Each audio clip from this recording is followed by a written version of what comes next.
A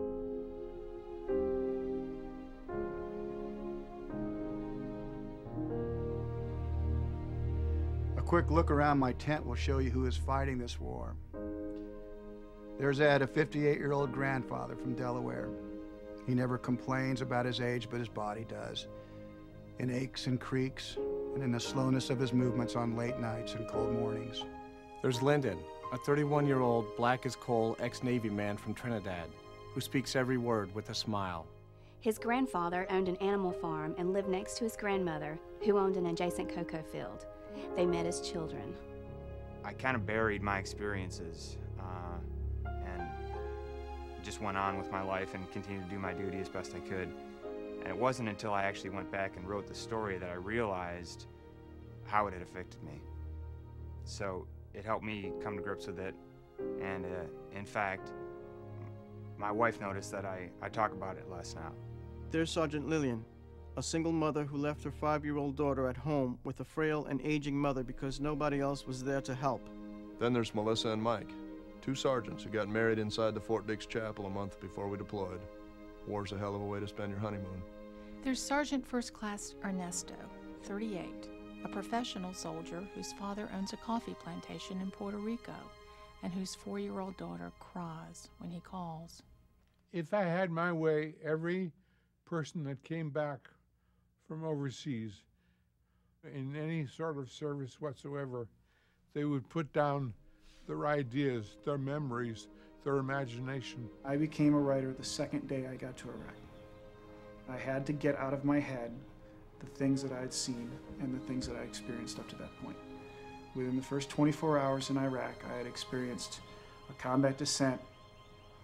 I had seen the mission headquarters, the Italian mission headquarters bombed, and there was a parking lot full of bodies. There's Noah, a 23-year-old motocross stuntman who wears his hair on the ragged edge of Army regulations. He's been asking for months to let him ship his motorcycle to the desert. I keep telling him no. There's Martina, 22, a jet black-haired girl who fled Macedonia with her family to escape the genocide of the Bosnia-Croatian Civil War. Her family ran away to prevent the draft from snatching up her older brother and consuming him in a war they considered absurd and illegal. She's not even a U.S. citizen, just a foreigner fighting for a foreign country on foreign soil for a foreign cause. She has become one of my best soldiers. There's my first sergeant, my no-nonsense right-hand man. He's my counsel, my confidant, my friend. And on, and on, and on. I hope you're doing well, Mom. I'm doing my best. For them, for me, for you. I hope it's good enough. Tell everyone I said hello, and that I love them and miss them. Talk to you soon. Love, Ryan.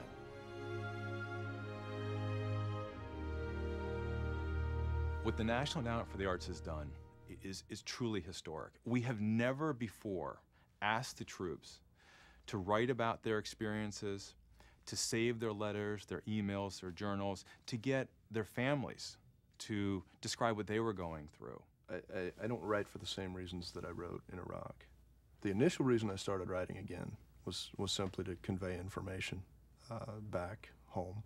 And I realized after being there only actually a week or two that I needed this. Just being able to write it down and sort of experience it in front of me that way was just a relief.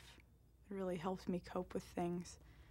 I don't think I would have survived this intact if I hadn't been writing. I feel like I have an extremely positive outlook on pretty much everything now. Like nothing really seems unattainable. In the desert, there is sand and space, filled up by wind and heat. It's black at night, lightless, aside from the stars. When the storms came one night, I smoked out in the sand and glowed within the world the lightning revealed.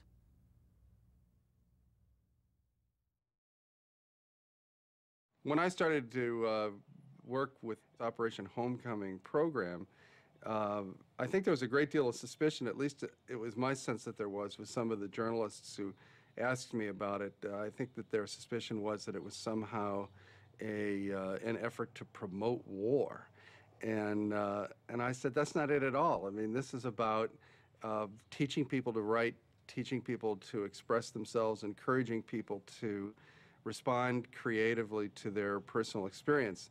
And in this case, it happens to be, you know, soldiers, sailors, airmen who were encouraging and trying to help express what are, without any question, some of the most important experiences, not just in their lives, but in the world today.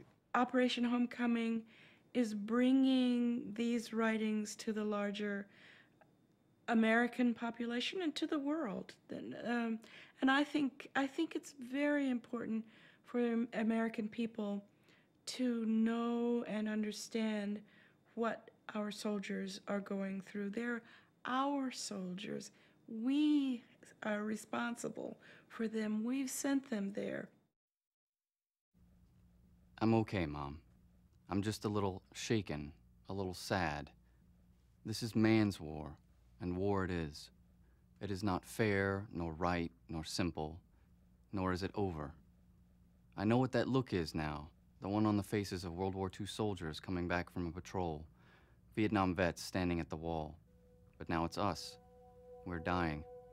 And not in some heroic fight to defend sovereign territory, not on some suicide mission to extract a prisoner or save a family in distress. Just standing out directing traffic, just driving downtown to a meeting, just going to work, fulfilling some far-flung, nearly non-existent notion called duty. They have seen every instant, every mission, every chore, every day through, not to its end, but to theirs. Their lives are lost, whether as a gift laid down at the feet of their friends or a pointless discard of precious life. I doubt I'll ever know.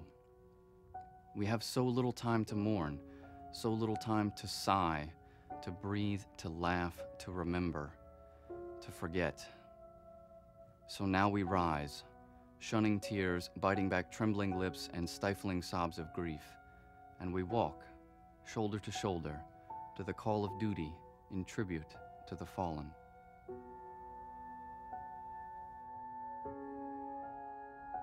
I didn't want to go. I don't think anybody in their right mind would want to go to Iraq and see the things that you're going to see, or do the things that you might have to do. I don't know that deploying for me was an act of courage. I think it was something that I owed back. Well, I volunteered. I volunteered the day I joined the Army. I knew exactly, you know, where I was going and what I was going to be doing. Everybody goes. I wanted to go because I felt, I guess, that it was my duty. I wanted to go because I signed up, and almost the reality was I didn't really have the choice.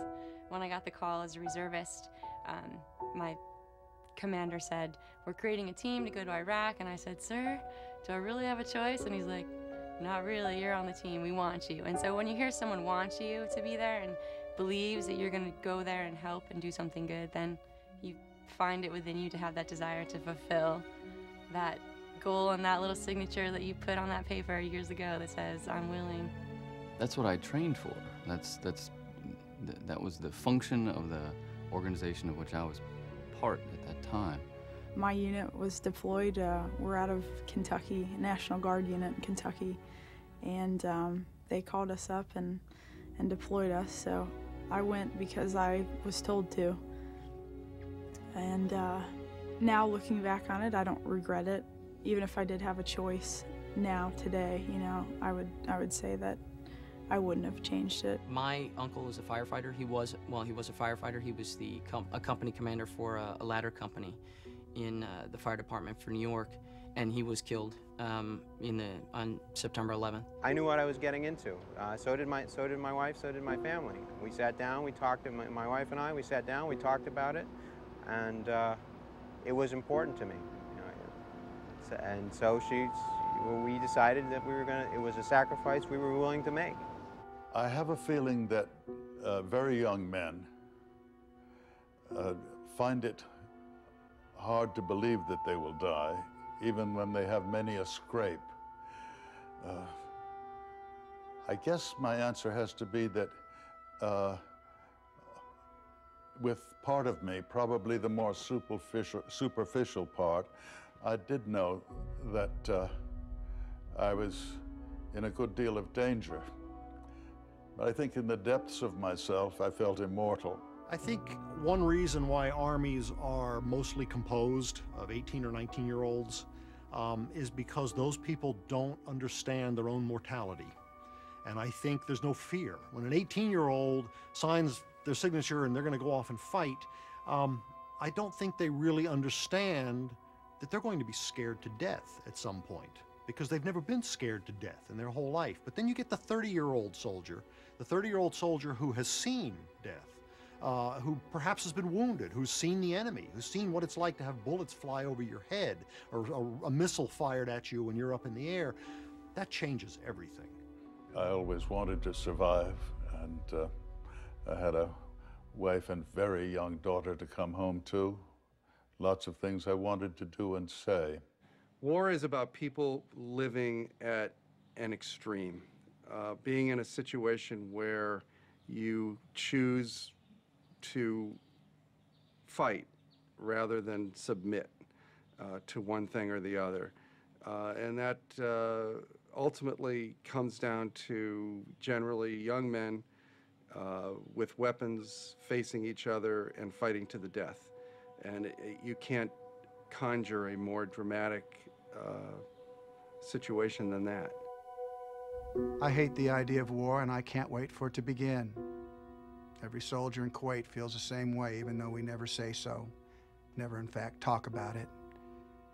Every day as we inch closer to the inevitable but still unknown date when we will charge across the berm, we grow more certain it is a terrible idea and grow more anxious, partly because we want to begin before the horrifying heat of summer starts to simmer, partly because we just want to get it over with, but mostly deep down, we are afraid it may not happen.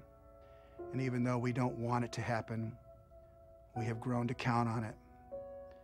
We are, however, reluctant soldiers. We have trained and trained, lived, eaten and slept 100 pretend wars, and we are desperately ready to commence with a real one, however much we dread it.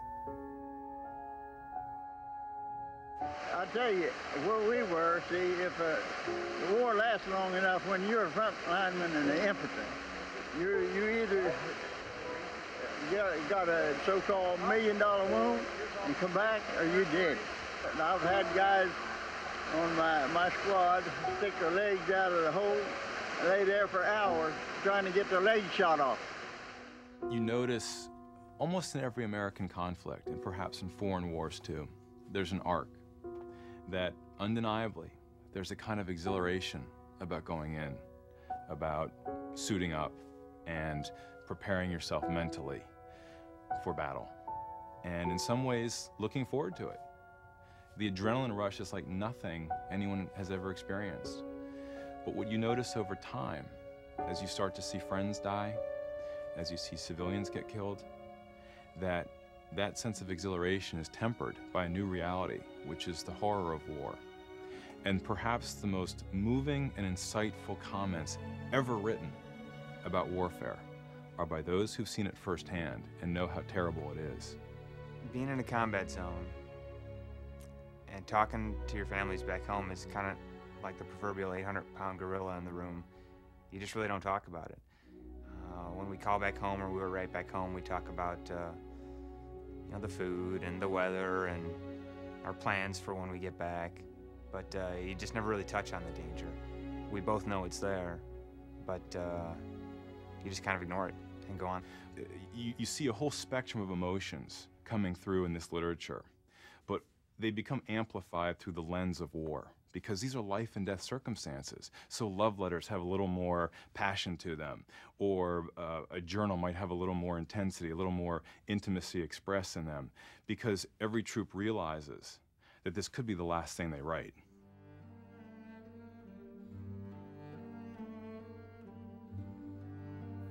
Dear Leah and Annie, my precious little girls, I write this letter to you because soon I will leave for Iraq. Your mommy and I just tucked you both into bed, read your books, and said our prayers together. I've been watching the news and am worried that there could be the off chance that I might never get to watch you board the school bus for the first time, place a Band-Aid on a scraped knee, or walk you down the aisle of your weddings. So if you're reading this years from now, I want you to know how very much your daddy loved you, and that I am also watching over you and protecting you. You are my everything, and now I must say goodbye to you.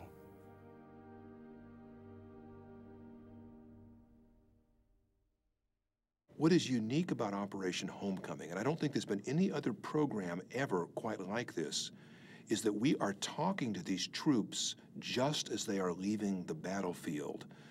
The experience is still fresh and raw, and they haven't really had a chance to process it yet. So it's more immediate, it's more troubling, it's more powerful. I think there's always going to be unresolved feelings and memories and things that you keep inside of yourself. Specifically, you know, I can still remember exactly how it smells over there, and you know, it's something that you can't describe. It's hard for me to really express it, but I know exactly in my mind what I had to smell every day, and I now know what death smells like, you know. And I mean, how do you really talk to anybody else about that? How do you get that out? So it's never really resolved, it's just there. Capturing that event in its raw form is something that can probably only be done right after the particular event. Yes. I was in physical danger many times. Probably the most vivid and, I guess, lingering memory that I have is I was working at City Hall every day, and on this one particular day, we're sitting in the office doing our normal, talking to the Iraqis, drinking our chai, when we just heard this huge explosion, shook the building. It was probably 400 meters away, and I grabbed the radio. I was in charge of the radio. We ran out to the roof. All of our Fijian bodyguards were up there, and we radio back to the palace, to headquarters, and we tell them this explosion just went off. And as I'm doing that, I looked over to the left, and I see the flash, and then I'm like, another one, and then you hear the bang, and it shakes and rattles everything, and then there was a third, and it was just surrounding the building, and I had never felt that intense amount of fear, like not knowing, are they gonna come and run into this building right now? Here, this was my sanctuary in a sense, sitting in City Hall, feeling safe. And then we finally moved out, and on our way back, one of my bodyguards ended up getting shot in the head on the way, and he was supposed to go home in like 3 days, so.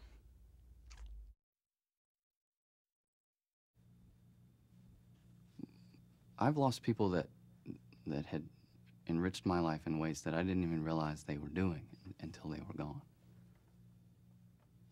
So, the Iraqi artist that painted an oil mural for me for $10, who's dead, right? And who made this gorgeous living painting with a dull putty knife and 5 oil paints. To know that talent and that beauty is gone, that's a tragedy. To know that I lost a very good friend and just a good man, who was named Emmanuel, who was an Iraqi teacher, well into his 80s and spry as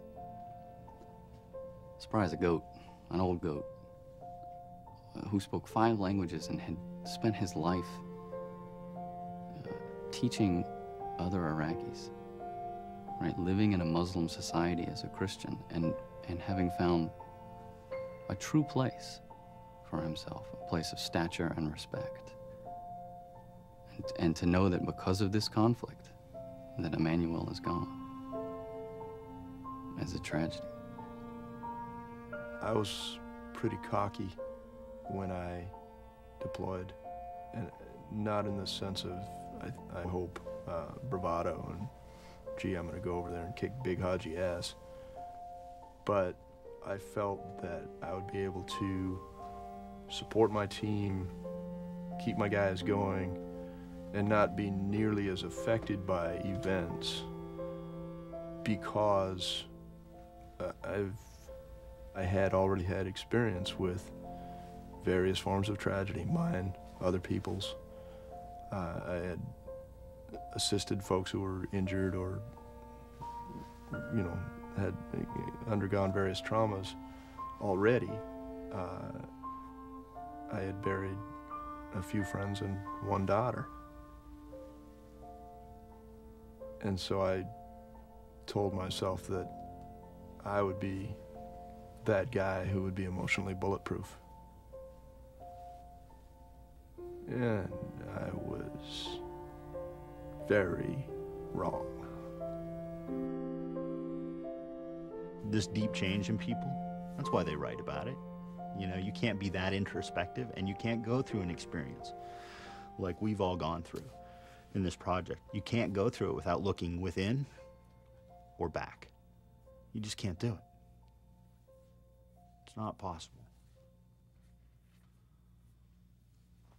I think wartime writing has two essences, and one is the individual's need to revisit and look back, and also the individual's need to share, to know that they weren't alone, to know that they're not alone. None of us want to be alone.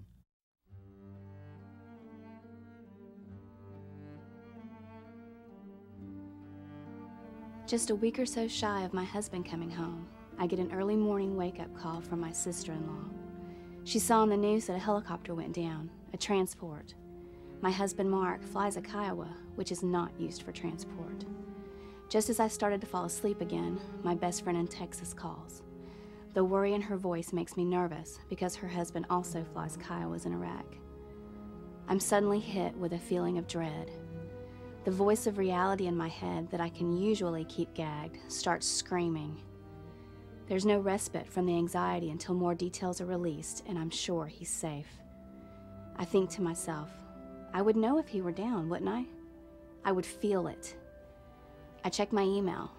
There's a message from the commander's wife saying that no one in our troop was involved in the accident. I feel an overwhelming sense of relief. The relief soon turns into guilt. I feel bad for being so happy that it wasn't my husband when I know that two families are out there hurting.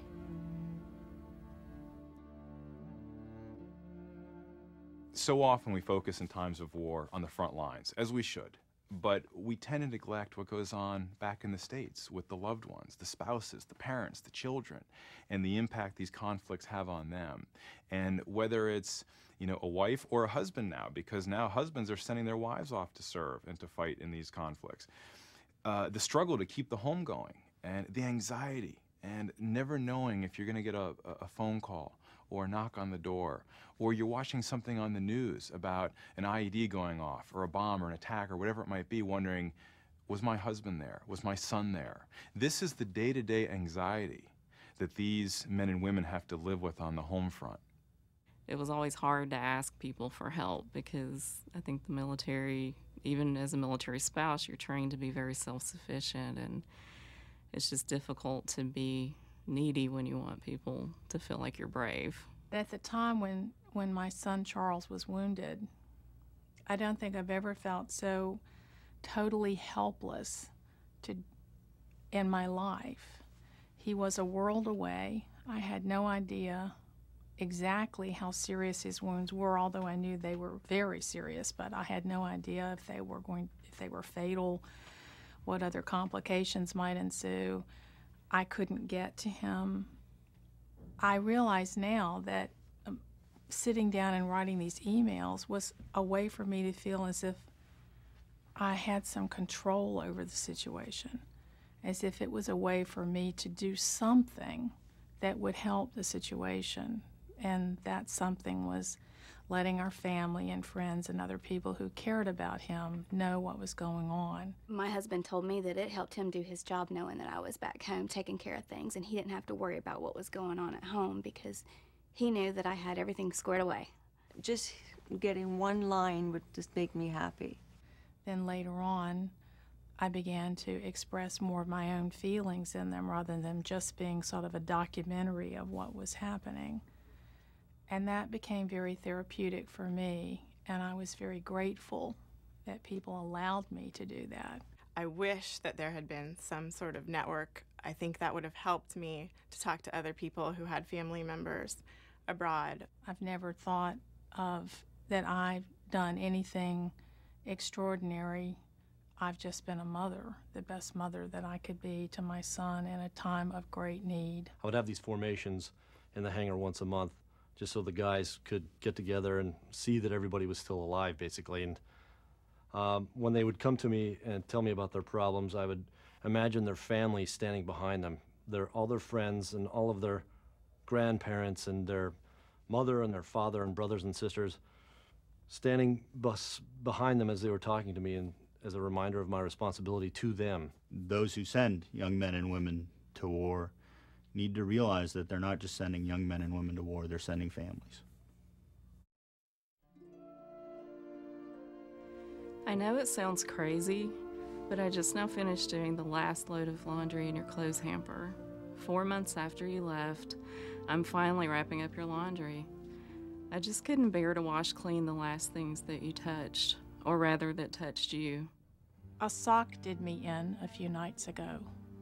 A plain white sock. I'm doing so much better with the grief, but I still get blindsided. Some memory or sharp realization will prick at the places healing in my heart, and I feel the grief wash over me in a massive wave. That's what happened with the sock. I had brought Charles's soiled clothes home from Walter Reed Medical Center to wash. Everything had gone through the wash and dry cycles, and I had dumped the freshly laundered clothes onto the bed to fold. It was late, and I was quite weary. I found just one sock, just one. I folded all the rest of the clothes, and still, just one sock. I walked back to the laundry room and searched the dryer for the mate. Nothing was there. I looked between the washer and dryer and all around the floor in case I dropped the other sock somewhere. Still, my tired and preoccupied brain didn't get it. As I walked back to the bedroom with the one sock in hand, it hit me like a punch to the gut. There was no other sock. There was also no other foot or lower leg or knee. I stood there in my bedroom and clutched that one clean sock to my breast, and an involuntary moan came from my throat, but it originated in my heart. I don't know. It's given me a greater appreciation for marriage and for companionship. And I wrote something after he came home. It was a poem where one night, we were just lying there in bed, and his back was turned to me, and his back was perfect. And I had to get up and write because I felt so guilty.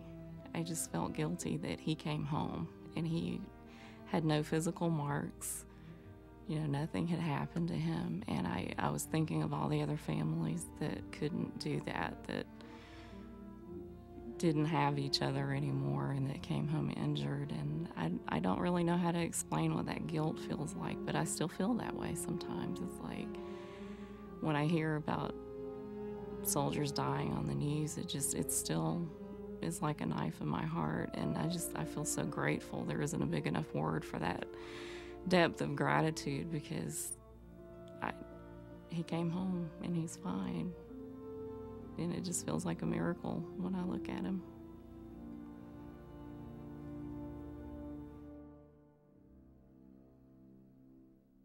Some wounds never totally heal, but we can do a lot toward organizing ourselves and our feelings with poetry, with writing in general.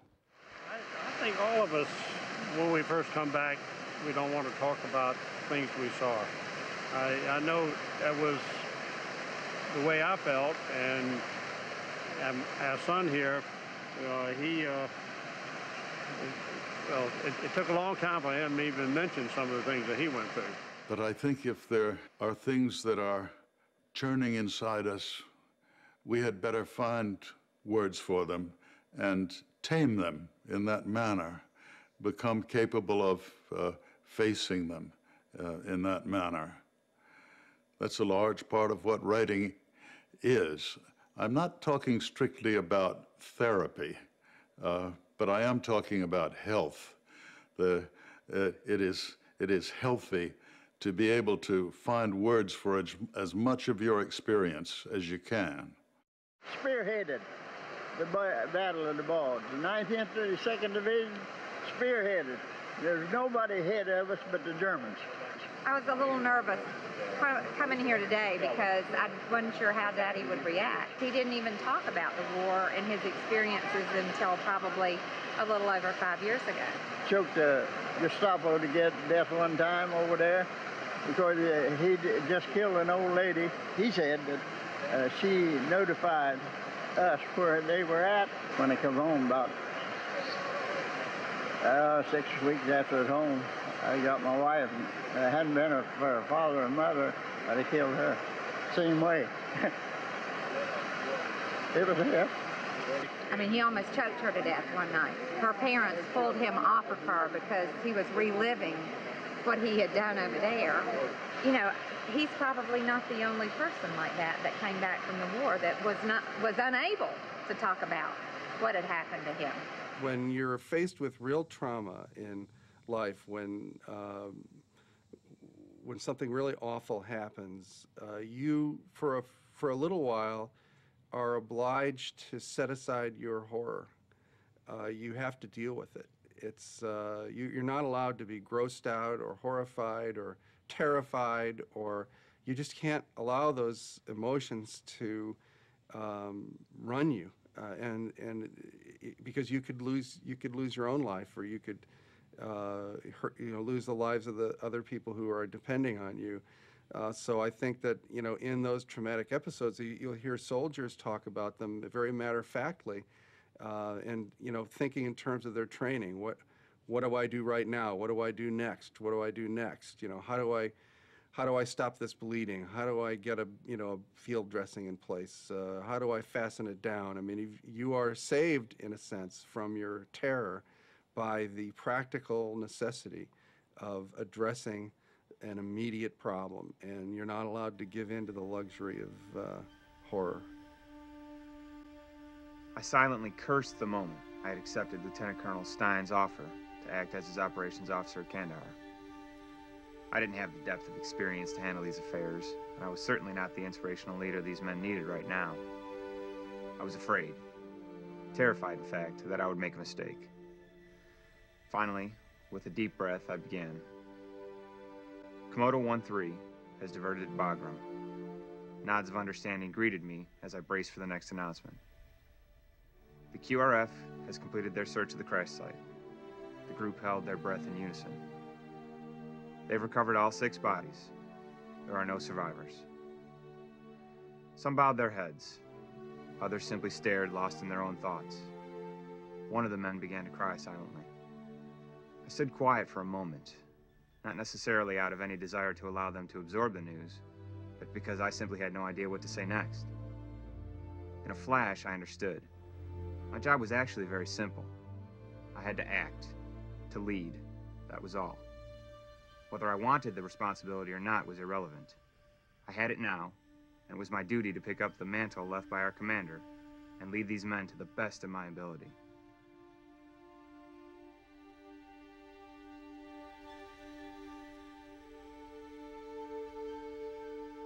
I think that a writer has an obligation to record horrible and brutal things, as well as beautiful and light things. I think that a writer, or as any artist, must record what they see, and record it honestly. If it's a very personal experience, it comes from a place within you that maybe you can't ordinarily tap.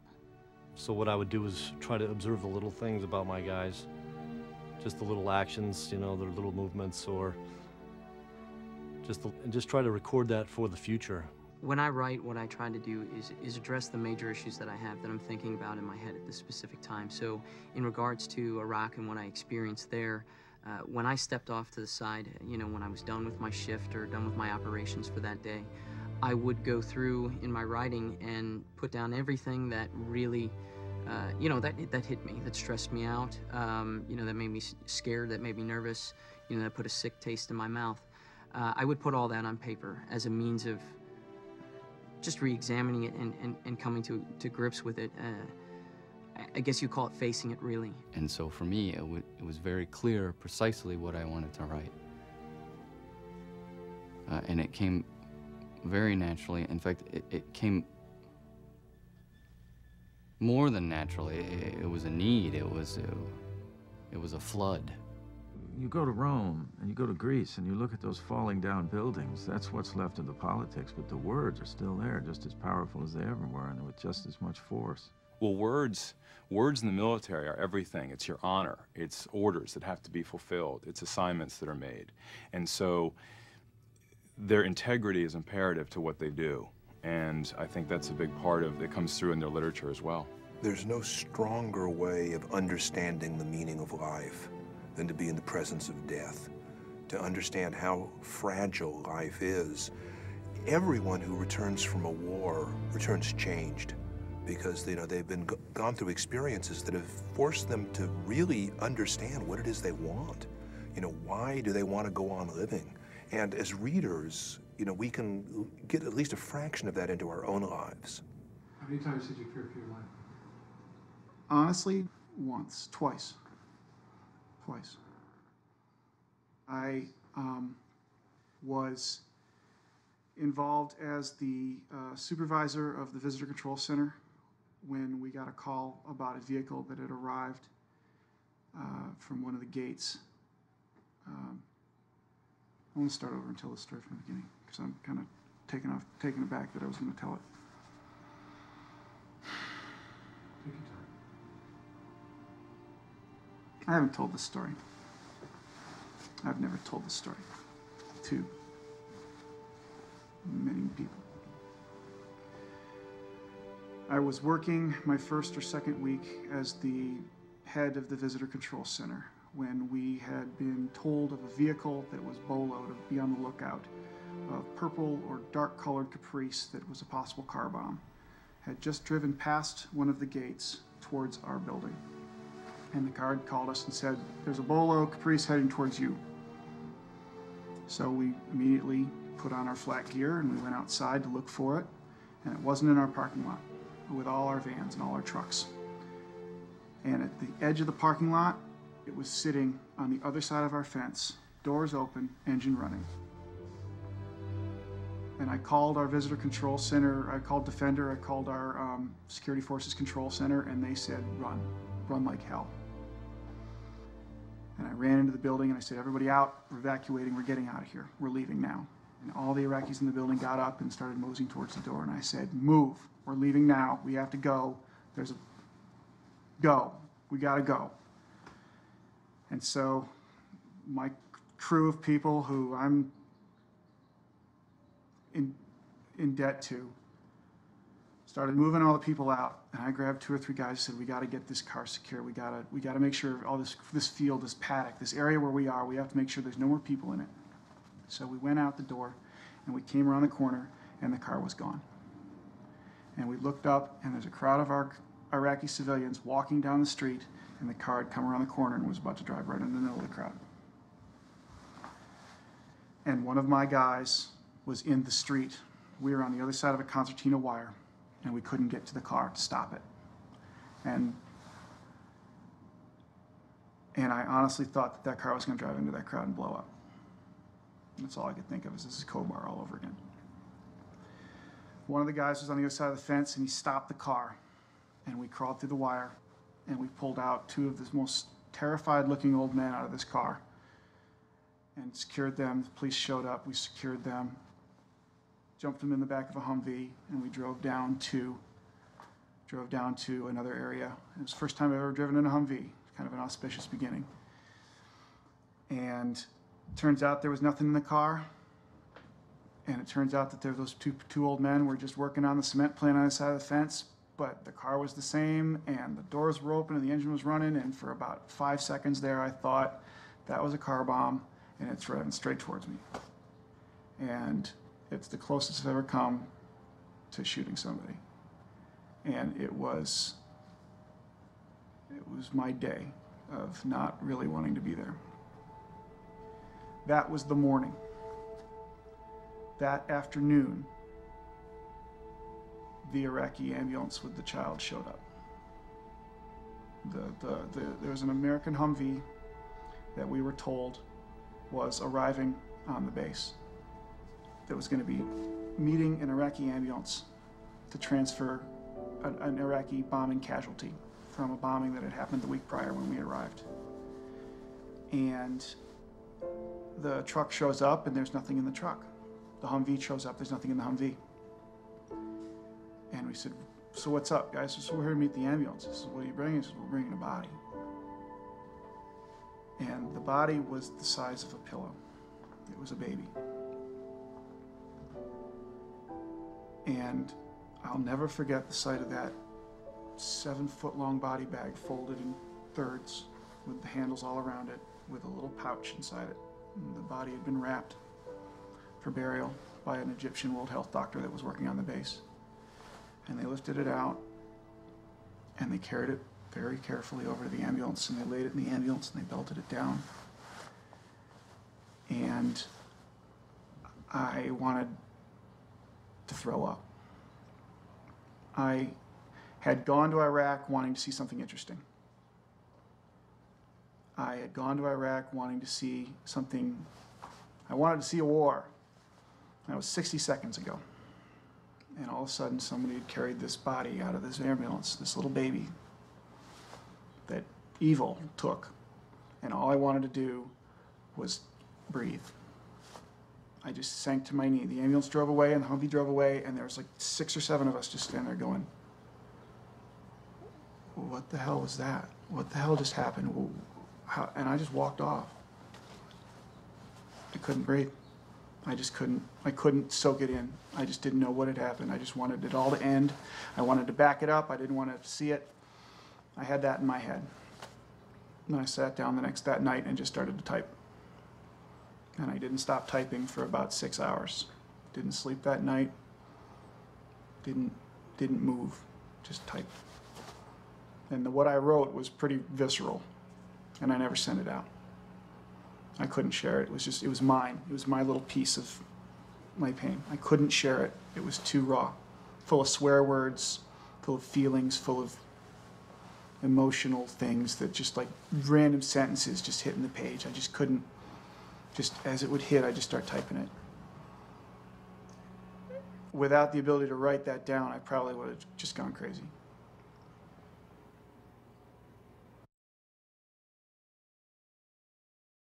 You know, when you're in the service, you are in places because you are ordered to be there, because you're told to be there. That was never the case with the Operation Homecoming workshops. No one was compelled to take these workshops, so these people were there because they wanted to be there, because they felt they recognized a desire or a need in themselves to tell their stories, to talk about what they'd seen, what they'd done, what had been done to them. I feel like witnessing the violence doesn't numb you to anything, really.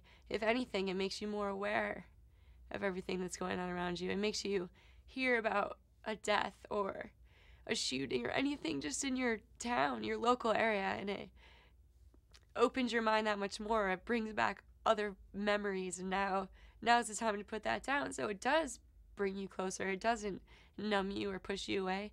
It can. If you don't want to deal with those emotions and you don't want to let them go, then yes, it does numb you.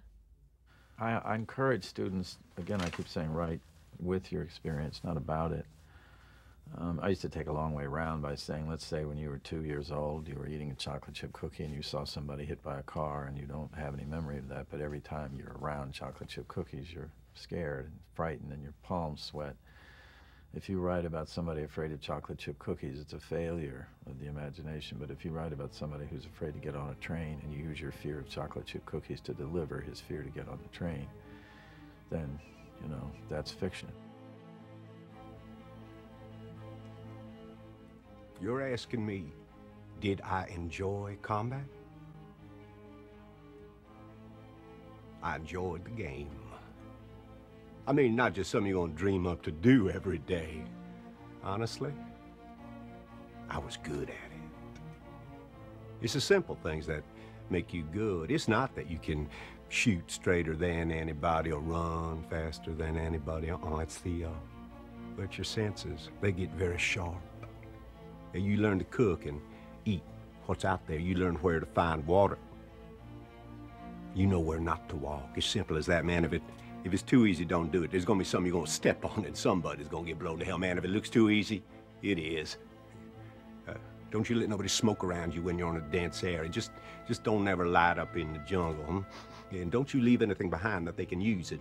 You use everything you can that they leave behind. Don't let your radio antenna stick above your head, man. Tie that son of a bitch down. Throw your poncho over it so don't look like a radio. And don't be coming up to me with a handset in your hand. Just don't ever run behind my ass. And don't you never holler medic and call him out in the open or I'll shoot you myself. Now, you sure don't want to put a new man on point. And I don't care what you see on TV or in the movies. And never, never, never put dumbass on your best weapon. Your M60 machine gun. You want something that's strong enough to handle that gun. Something that's good enough and brave enough to stay with that gun because it will draw fire. Now, you're sure going to want to have 2 good ammo carriers with him because a rapid rate of fire can be a lifesaver. You're going to want a blooper gun or an M79 grenade launcher. Man, you got to know who your skilled people are. You got to know how to use them. You got to protect them. You got to count paces. So you know how far you've come. Even if you're crawling, you're counting paces. If you're smart, you're going to carry a little rope so you can tie knots in it every time. You go 100 paces, 100 meters, you tie a knot. That's how you do it when you can't see nothing. Man, there's 100,000 ways to make a booby trap. You better learn to recognize them because if you don't, Bouncing Betty, she's going to take you off at the waist, son. You're going to be a double amputee. Yeah. Yes. I enjoyed combat. I enjoyed the game. I spent the 2.5 tours in the Mekong Delta, and I didn't get a very warm welcome. One of my high school classmates was in Vietnam, and he came home from the battlefield in one day. He was still wearing the clothes he had been wearing on the battlefield and standing at his parents' door and knocking at the door. His dog didn't recognize him. The thing that the Vietnam veteran never had was the thing that the World War II veteran had, which was when that war was over and those guys came back, they came back on a ship, and it maybe took 10 or 12 days, 15 days to cross the Atlantic. And they were staring at other veterans, and probably stories began to leak out. There was this decompression that they could go, you know, I was on the beach and I hid, or I was on the thing and I hid, and some guy goes, I did too. And the stories that could come out of a decompression were a vet on vet coming home and going, it's okay, man. I think largely the American people are insulated from this war. There's no victory gardens, there's no recycling drives or blood drives. People slap a "We support our troops" sticker on a 8-cylinder vehicle and, you know, drink their lattes and talk on their cell phones, and that's not enough. And the same goes for the people who protested. We support our troops, but, I would ask, where is the tangible support? When have you shipped a care package addressed to any soldier, or visited a veteran's home, or done something meaningful? Visit Walter Reed. To be at mail call and your name is not called, and it's just a lonely time for the troops abroad. Even if you get mail from a stranger, you feel that somebody's thinking about you. I save every article or email of any Special Forces soldier killed over there, or any cadet. And I share them with my students. And I talk to them, and we read Wilfred Owen and Sandberg's The Grass and the Aeneid by Virgil. And I tell them things haven't changed. These are men just like you. They're feeling the same emotions you did. I've killed 2 goldfish and a hamster. I've ruined at least 3 loads of laundry. I can't say that it was an easy day, an easy week, an easy month. Ultimately, I felt totally alone. I am a civilian now, but I was an officer and Army aviator. I know what war does to people. I know my wife's suffering. I hear it on the phone and see it in her letters.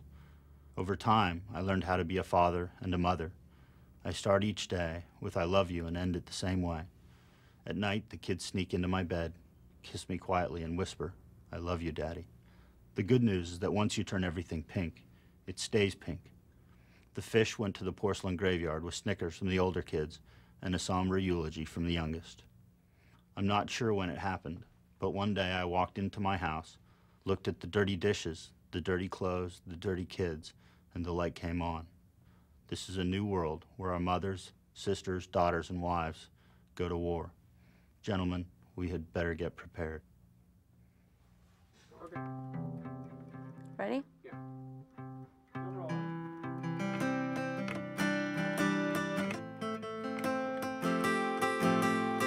I missed most about home, probably the food. Crazy thoughts running through my head, making me think that silence is dead. I miss you already, and you're not even gone. I'm just driving my car. I miss facial hair. Libraries. Nicknames. Ah, clarity. You know precisely who you are and where you belong. I miss that.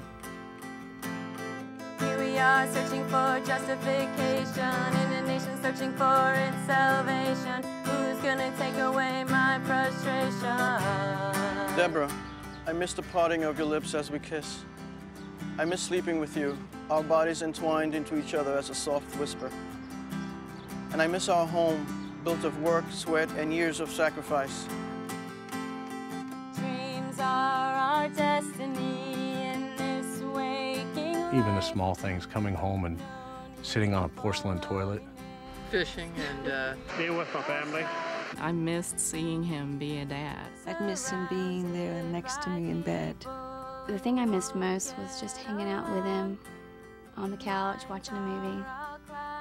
I miss not being able to be around my family and my friends. Being able to go to sleep without, worrying about if there was going to be some kind of explosion or something along those lines. Home is the most thing that you miss, especially when you're deployed. You see the same moon. It may sound strange. You see the same moon, the same sun, but you're thousands of miles apart, and you just have thoughts of home. I'll miss Yussi here. I'll miss his pulling dumb stunts, working so hard at not working that it exhausts him just to think about it. Dropping to do push-ups just because I gave him a hard look. Teaching me to play Yahtzee, then beating the crap out of me, and schooling me at ping pong until he gets impatient and starts hitting the ball too hard to spin it down onto the table. I'm going to miss a lot of the important things. Perhaps many of your firsts. Birthdays, holidays, all the good stuff. Where is the music? Where is the praise? Stuck in I'm ready to stop missing you and start living with you again.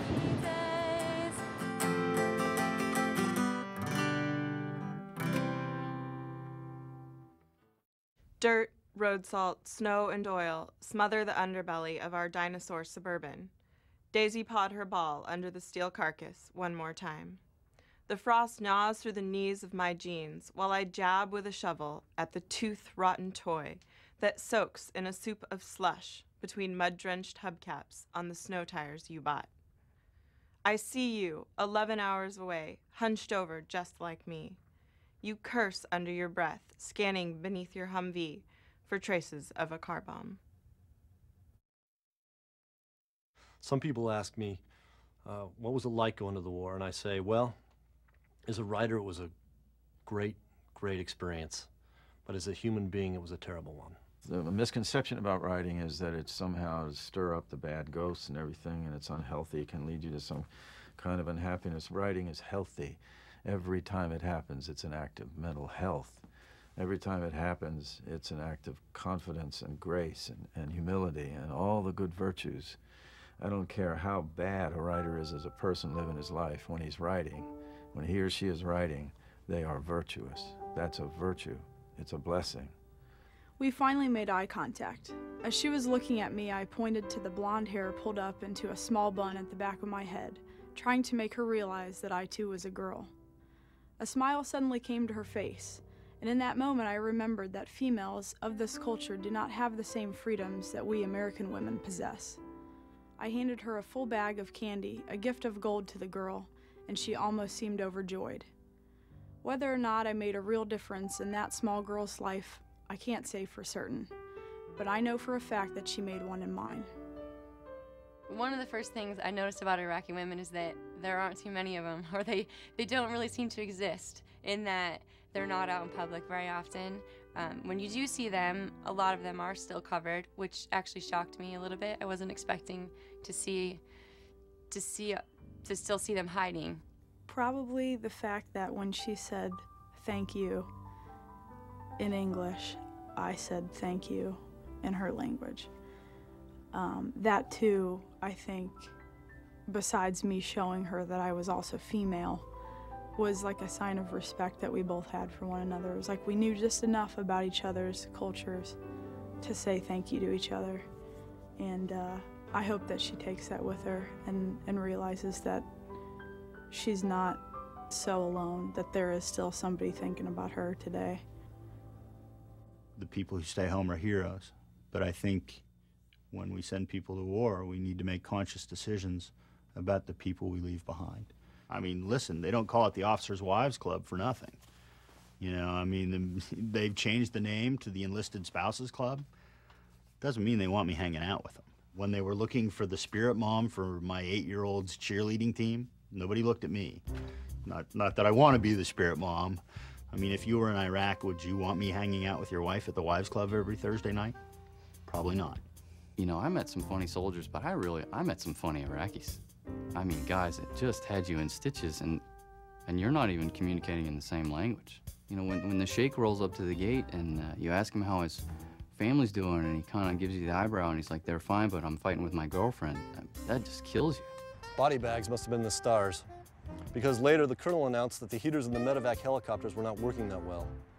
In response, the medics, operating on a corn husk theory, started zipping their live patients inside the body bags. The medics forgot to explain this to their patients, who understandably freaked out.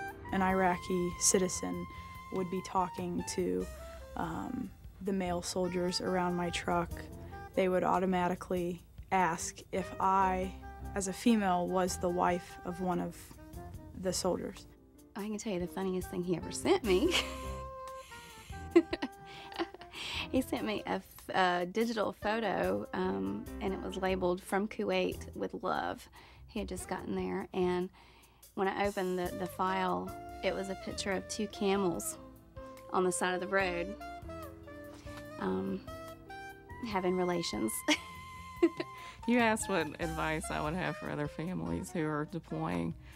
When he comes back home and he has like 40 days of leave, don't remodel your house. That would have been a good spirit mom. I'm not very good with the makeup, but some of my essays have been published in different papers and magazines, and I had one recently in the Denver Post and Rocky Mountain News, and I got a stack of recipes. Iraqi food is incredible. One of the things I loved about the Iraqis was they eat with their hands. I'm saying, why do you eat with your hands? And they say, your hand is the cleanest thing. No one else has ever touched your hand. You use a fork, you know how many mouths have been on this fork. And I just said, oh, you're so right. Brings everyone together, and you sit and share and eat, and there's a big, it could be goat, it could be, we even had fish sometimes, and I'm thinking, where are we getting fish? The dirty tigers, whatever, but we ate it anyway. Lamb was big. You know, they make a really good chicken, believe it or not, and so much good in their culture, that's for sure. That's one thing I do love about having been over there. But aside from that, the baklava rocks, for sure. War is insane. It's nuts. Let me tell you, right? And literally in the same day in Iraq, you can log on to the internet, right, and participate in this completely intangible concept, right? It's just the coming together of ideas, right? And then you can go and chuck hot lead at somebody, right? Which is barbaric, right? I mean, you can call it an advanced piece of weaponry, but you're still just, it's a sling and a rock. Courage is so rife in this world when you think about it. A human being laughing is a courageous thing. We're all living in this, this little planet, and this, traveling through this enormous, vast nothingness, and we still can laugh and celebrate and, you know, dance. My God, that's bravery. What is it if it isn't bravery? I think about a lot, all the voices that are not heard, all the stories that are lost, all the things that we'll never get to hear because there has been a lack of encouragement, or perhaps because for one reason or another people just didn't write it down. So I think this particular project is essential in that regard, that we capture a piece of history so that we can learn from it, hopefully, and not repeat it. There's a lot of stories, unfortunately, that'll never get told. But the ones that do get out and the people get to read and helps them understand what we're doing and what we have done, I think everyone appreciates that. We want the public to know what it's like. We want to know what we've done.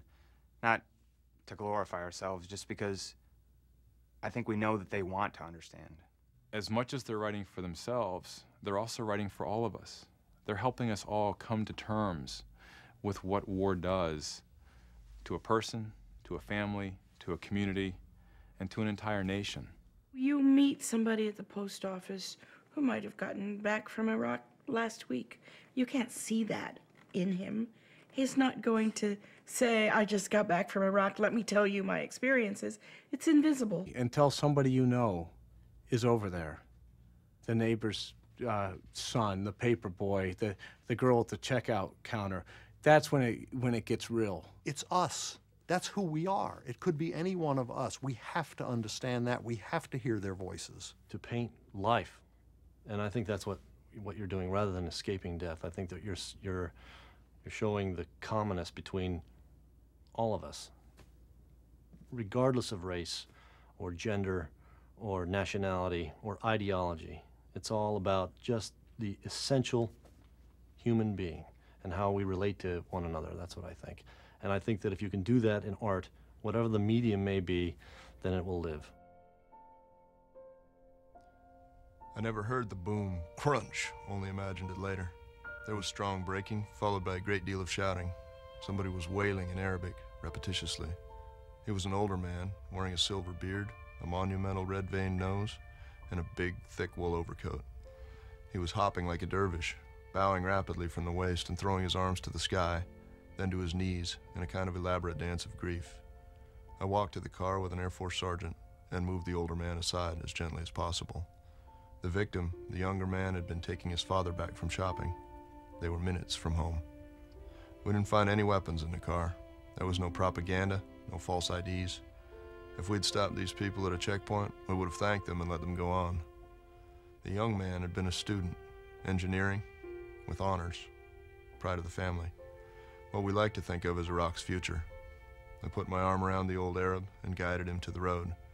Whenever he started to calm down, he would look toward the car and break into wails. Why can't he shut up? You ever lose a kid?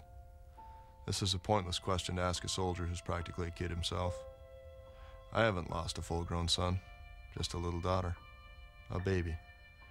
And she wasn't torn from me in a terror of rending steel. She went so quietly that her passing never woke her mother. I like to think she kissed her on the way out, on her way home.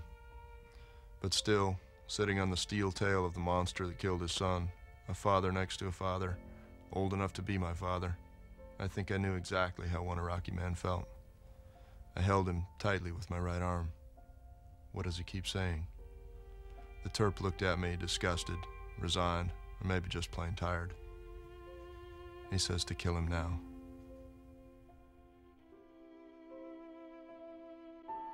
It's inherently important. It's fundamental. It's inescapable that if someone has met their end, right, that the only real way that you can continue their memory is through the way that you live your life. That's the only tool that you have, is to continue the ideas and the notions that their life represented. I spent the years before my wife went to Iraq, between the time I got out of the military and the time she got back in on active duty, running around making lots of money, living the American dream and doing everything I'd been raised to do. and taught to do, and that was get a good job, work my way up the corporate ladder, provide the big house in the yard. And somewhere along the way, I think maybe I stopped being as deep as I was when I was younger or as I am now. I'm not saying that I'm a deep person now, but I lost depth. And writing brought it back. Because to write out, to send messages out, you have to look within. And learn to enjoy simplicity. Learn to enjoy that what you have now is really maybe all you need. It's opened a whole new world to me. Something that I really had always kind of fantasized about, even from a young age. I actually remember as a kid bringing home extra paper from class and, you know, writing short stories, you know, 100 words, 150 words, you know, whatever an 8-year-old could churn out. And even from that young age, I wanted to be a writer, but it seemed kind of out of reach. So I guess in the end game, that's really what it brought to me, is it put my dream within reach. I call that my trade now. I have gone full-time as a freelance writer. I started with poetry, but now I started writing short stories, and what I would really like to do is screenwriting. I'd like to write screenplays for movies. And that's all we do in a writing program. That's all we do. That's all I did talking to the troops, was talking shop. Let's talk about it. Let's get the writing going, get it going. Help facilitate that, make it happen in the world. Because, you know, when you're writing, you got a pencil in your hand and you can't kill somebody while you're writing. You got to be writing. If we could get everybody to do it, maybe we could put an end to all this terrible slaughter.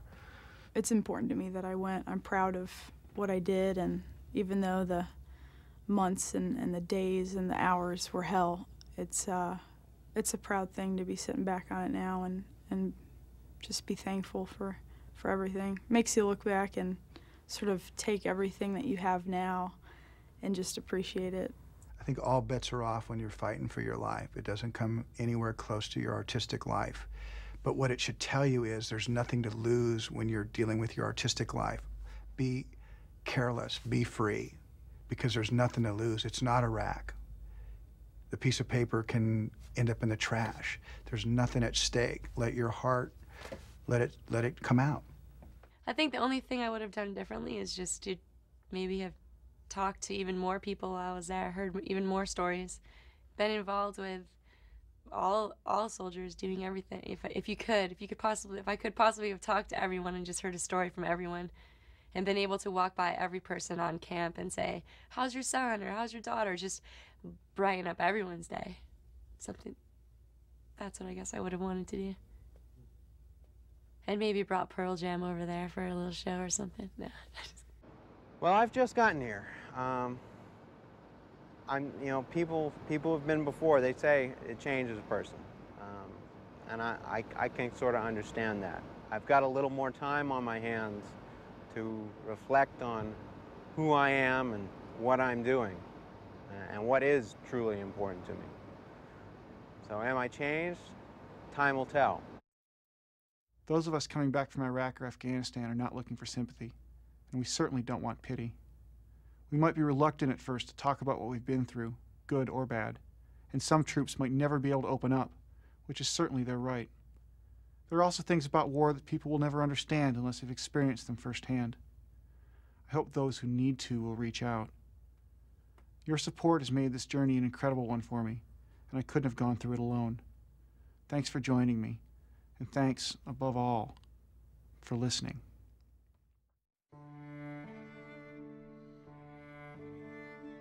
Things have hardened into routine here, like an old artery that's carried the same tired blood along the same tired path for years. Wake up, eat, work, sleep, wake up, back and forth, and then boom, rocket attack. We've worn a trail through the gravel with our boots, plodding back and forth to the hangar. If it weren't for the Army uniforms and the F-16s screeching around looking for something to kill, the rockets exploding and the controlled blast shaking the windows, and the thump, thump, thump sound of the Apache gunship shooting their 30mm guns in the middle of the night. And the heat, and the cold, and the hero missions, and the body bags, and the stress. And the soldiers fraught with personal problems, child custody battles fought from 3,000 miles away. Surgeries on ovaries, hearts, breasts. Brains, cancers. Transplants, divorces, Dear John letters, births. Deaths, miscarriages. And mismarriages. And the scorpions and the spiders who hide under the toilet seats, and the freakish, bee-sized flies humming around like miniature blimps. And the worst, the constant pang of home, the longing for family, the knowledge that life is rolling past you like an unstoppable freight train, an inevitable force. Reinforcing the desire for something familiar, the longing for something beautiful, for something safe, to be somewhere safe, with love and laughter and poetry and cold lemonade and clean sheets.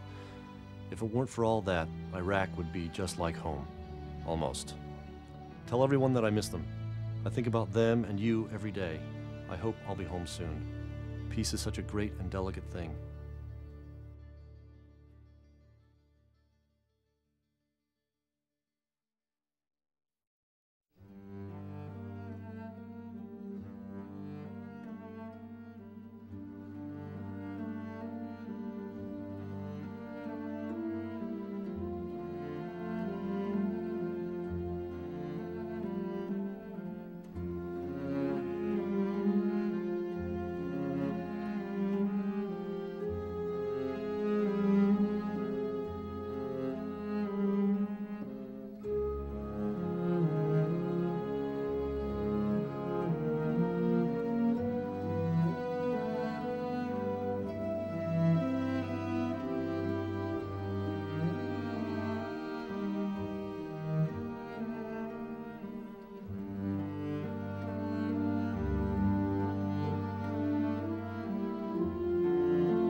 My reward is just enjoying life now and just loving every day is honestly the best reward I can think of. I'm gonna buy that caboose and move out there to Alaska, turn into Thoreau and just write. Actually, you know what? I'm pretty good at cookies. And my kids, so it's taken 2 years, they like my spaghetti better than my wife's spaghetti now. So that's on film, isn't it? Yeah, we got that. You can't show that one in public. Say, I respect what you're doing immensely, and thank you for doing that for me and for our country and for all of the troops over there, and make sure to come home. Hi, baby. It's Mommy. See, Mommy's okay. You just be good and you listen to Grandma. And remember, I'm going to come home as soon as I can. And say prayers for Mommy at night. And be good for Grandma. I love you, baby. I'll make that into like a little reading and get it up to her, okay? Okay.